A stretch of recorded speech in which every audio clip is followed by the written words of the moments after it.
Assalamualaikum warahmatullahi wabarakatuh.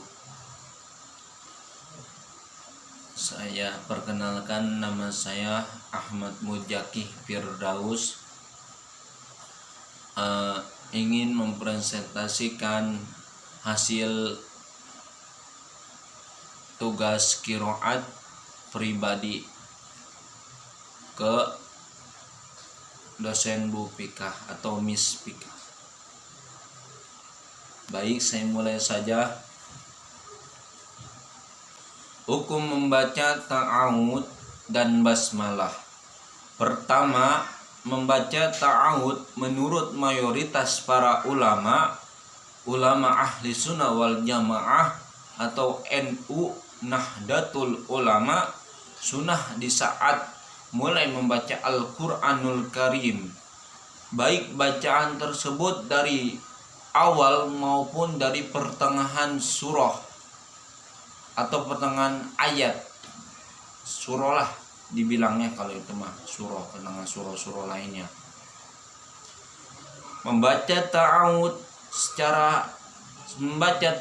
cukup dilakukan sekali saja, walaupun dibilang di bacaan adalah keseluruhan Al-Quranul Karim, selama bacaan itu tidak terputus-putus.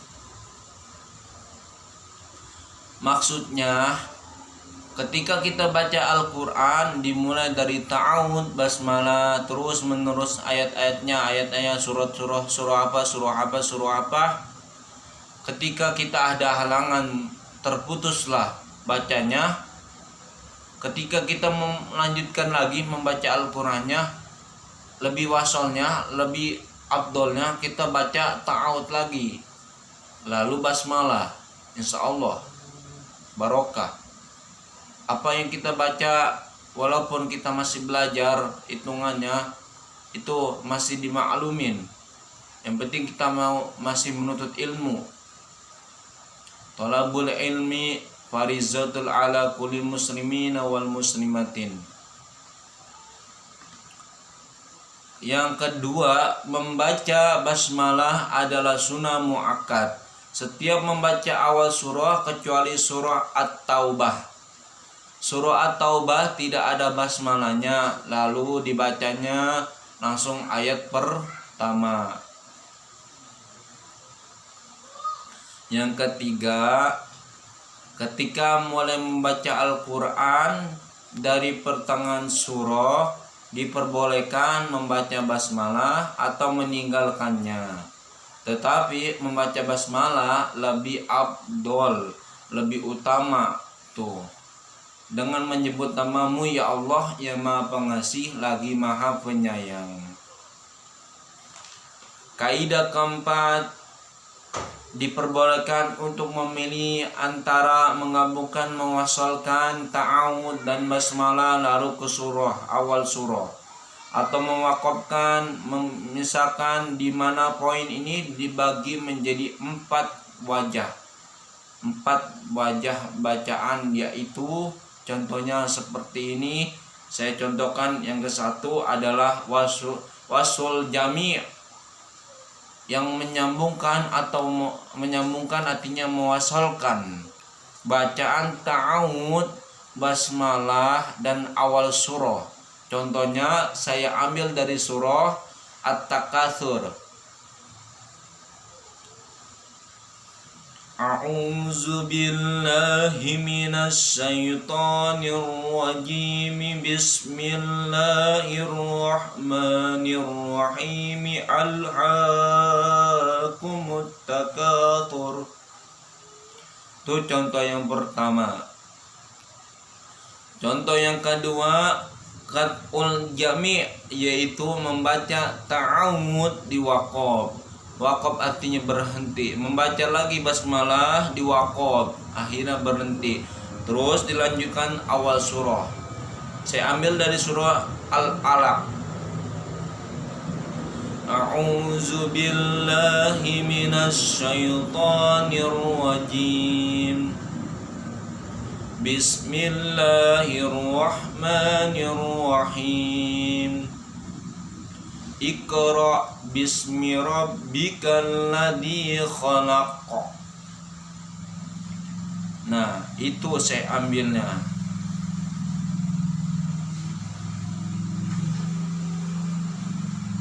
Yang contoh yang ketiga dari kaidah keempat, mewasalkan bacaan ta'awud dengan basmalah dalam satu nafas atau menyambungkan. Terus habis basmalah dibaca, diwaqaf. Waqaf arti berhenti. Kemudian membaca awal surah. Saya ambil dari surah At-Takasur kembali. A'udzu billahi minasy syaithanir rajim. Bismillahirrahmanirrahim.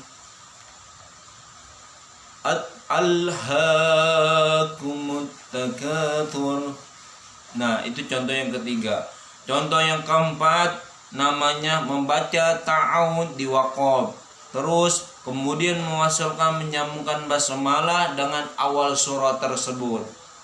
Saya ambil dari surah Al-Alaq. Begini contohnya. A'udzu billahi minasy syaithanir rajim. Bismillahirrahmanirrahim. Alhaakumut takatsur. Nah, kaidah keempat sudah selesai. Contohnya terbagi menjadi 4. Nah, yang melanjutkan kaidah kelima. Cara membaca di antara dua surah ada 4 bagian, di mana 3 cara di antaranya diperbolehkan dan 1 cara tidak diperbolehkan. Yang ke satu, cara yang diperbolehkan yaitu mewasolkan atau menyambungkan namanya bacaan akhir surah basmalah, kemudian basmalah dengan awal surah dalam satu nafas. Jadi menyambungkan bacaan akhir surah. Dari kita ambil dari surah At-Tin. Belakangnya tuh surah At-Tin, kita coba dari belakangnya surah At-Tin. Terus dilanjutkan, diwasolkan basmalah lalu ke surah Al-Alaq. Contoh.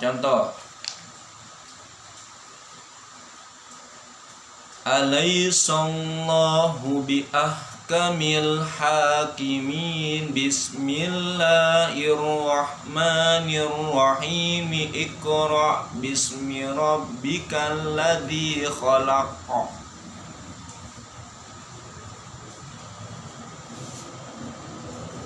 Saya ulang kembali. Alaihissallahu bihakamil hakimina. Bismillahirrahmanirrahim. Iqra bismi rabbikal ladzi khalaq. Nah, itu contoh kaidah kelima yang ke-1. Contoh kaidah yang kedua, membaca akhir surah di waqaf. Kemudian membaca basmalah di waqaf, lalu kemudian membaca awal surah. Jadi di waqaf diberhentikan. Contohnya saya ambil nih. A'udzu billahi minasy syaithanir rajim. Bismillahirrahmanirrahim. Saya ambil dari surah At-Tin.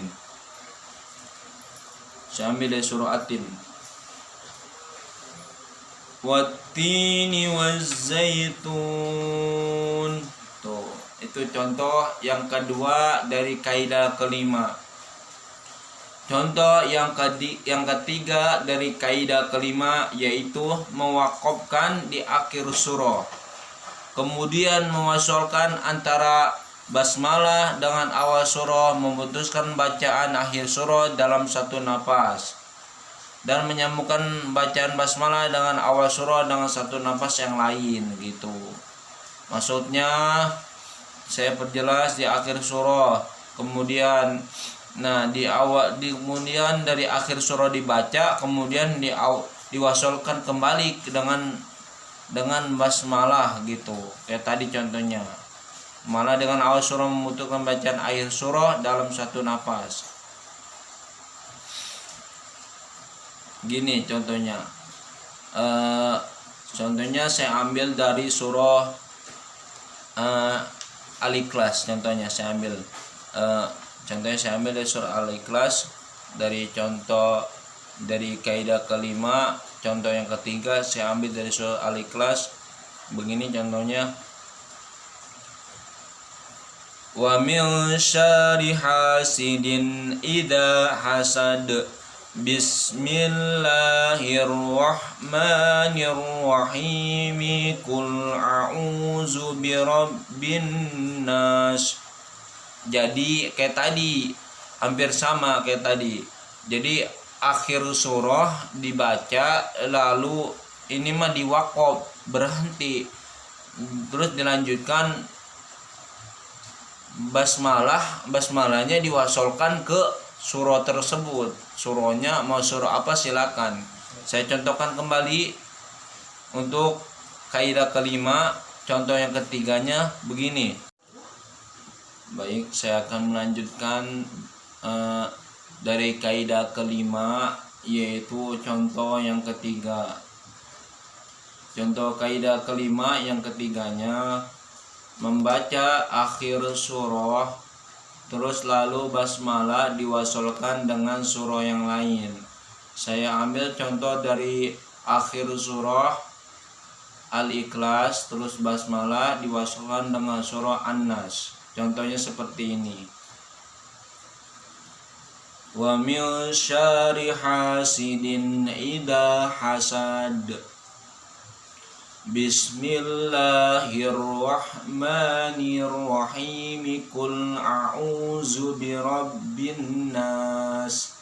Nah, itu selesai sudah contoh-contoh kaidah dari kaidah keempat dan kelima. Sekarang kaidah keenam. Kaidah keenam, tidak ada basmalah di awal surah At-Taubah.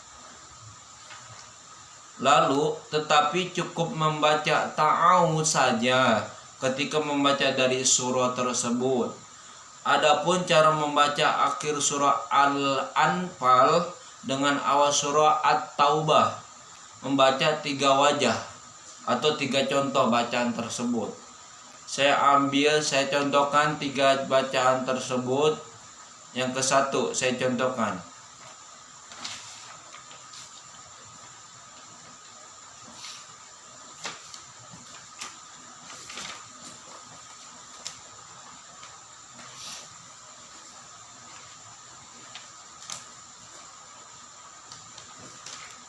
Baik, yang ke-1 saya contohkan dari kaidah ke-6. Membaca akhir surah Al-Anfal diwaqaf, berarti waqaf itu berhenti. Lalu kemudian membaca surah At-Taubah setelah mengambil napas tersebut. Begini contohnya. Innallaha bikulli syai'in alim. Bara'atum minallahi wa rasulihi illal ladina ahadtum minal musyrikin. Nah, itu contohnya yang ke-1. Nah, yang kedua, mewasolkan atau menyambungkan bacaan akhir surah Al-Anfal dengan awal surah At-Taubah. Contohnya saya ambil nih. Innallaha bikulli syai'in alimu bara'atum minallah. Nah, contoh yang terakhir, yang ketiga dari kaidah ke-6, contohnya seperti ini. membaca akhir surah Al-Anfal sakta. Nah, sakta berarti berhenti tanpa napas selama 2 rakaat. Nah, kemudian membaca awal surah At-Taubah. Jadi membaca akhir surah Al-Anfal sakta, berhenti dulu sejenak, tapi jangan napas. Maksudnya tanpa napas selama 2 rakaat, ketukan 2 rakaat. Lalu kemudian membaca awal surah At-Taubah. Begini contohnya. Yang terakhir saya ambil dari kaidah ke-6, contoh yang ketiga terakhir. Innallaha bikulli syai'in alim bara'atum minallah. Saya contohkan kembali, saya contohkan ulang. Innallaha bikulli syai'in alim bara'atum minallah. Shadaqallahul azim. Ya, segitu saja contoh tugas pribadi dari saya, dari tugas qiraat Bu Mispika atau Mispika. Mohon maaf apabila ada salah dari bacaan, dari makhorijul huruf, dari tajwid atau dari panjang pendeknya, mohon dimaafkan. Saya masih belajar, saya masih menuntut ilmu, mohon dimaafkan, mohon dimaklumkan. Terima kasih, semoga bermanfaat. Saya atas nama Ahmad Muzaki Firdaus mohon dimaafkan segala-galanya. Assalamualaikum warahmatullahi wabarakatuh.